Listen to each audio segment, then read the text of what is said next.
gains to continue, or has this rally run out of steam? Robert Maltbie, fund manager at Millennium Asset Management and CEO of StockJock.com, thinks investors have reason to be more optimistic here. Joins us from Los Angeles to tell us more. Welcome. Good to talk to you. Hi, Lane. As I look down, I see the NASDAQ composite up to the tune of nearly 44% year to date. Why be so bullish at this point? Well, a couple of factors, Lane. Firstly, this economy is much stronger than projected.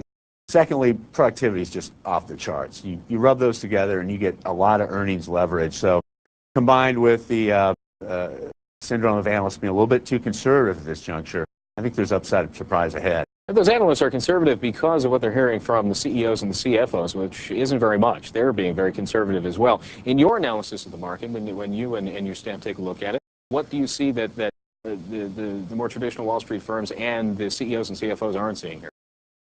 Well, our analysis takes input from over 100 different data sources, which includes psychological and sentiment sources as well as liquidity sources.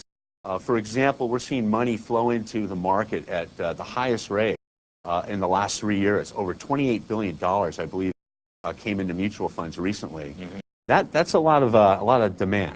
Mm-hmm. We're looking at your market indicators here. Obviously, greater than 50 is bullish, less than 50 is bearish. Your market sentiment is down here. Technicals are up, and so is liquidity. Yes, Lane, we use a balance of these indicators. The sentiment just shows there's a few too many bullish pundits out there, or newsletter writers.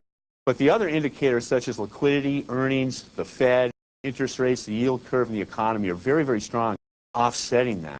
What are your bullish? What are your risk indicators here when you take a look at? Risk indicators show up in the way of earnings momentum, monetary policy, if the Fed tightens, for example, and liquidity. For example, if there's just a flood of IPOs or supply of new stock or a cessation of corporate M&A activity. And we're not seeing that now.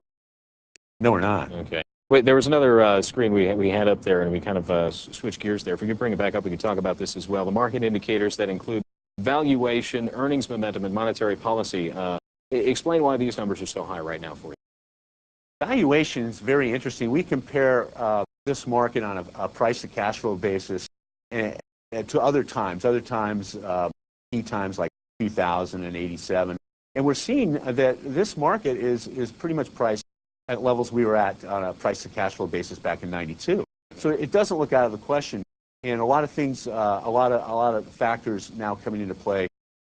Analysts are going to start looking at 2004. And we think those earnings are going to be hiked up a good 10%.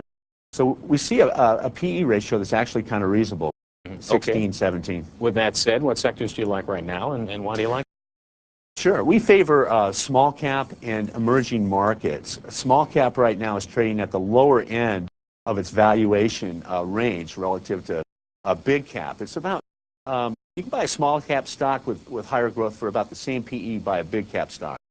Emerging markets, that would be Central Europe, Russia, China, places like that, are trading at a 30-40% discount to the S&P. So there's value there. Let me take you back to the small caps, however, because people expect the small caps to begin to outperform before the downturn is over.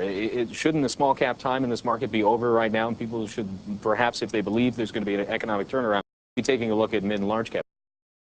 Now, we think there's more time, valuation-wise, earnings momentum-wise, and liquidity-wise. We think that this rally started, obviously, several months back and has more legs. So what's your target for 12 months from now when you take a look at the S&P? S&P target is 1210, about a 17, 18% total return from these levels, Lane. All right. Thanks very much. Robert Maltbie of StockJock.com and Millennium Asset Management joining.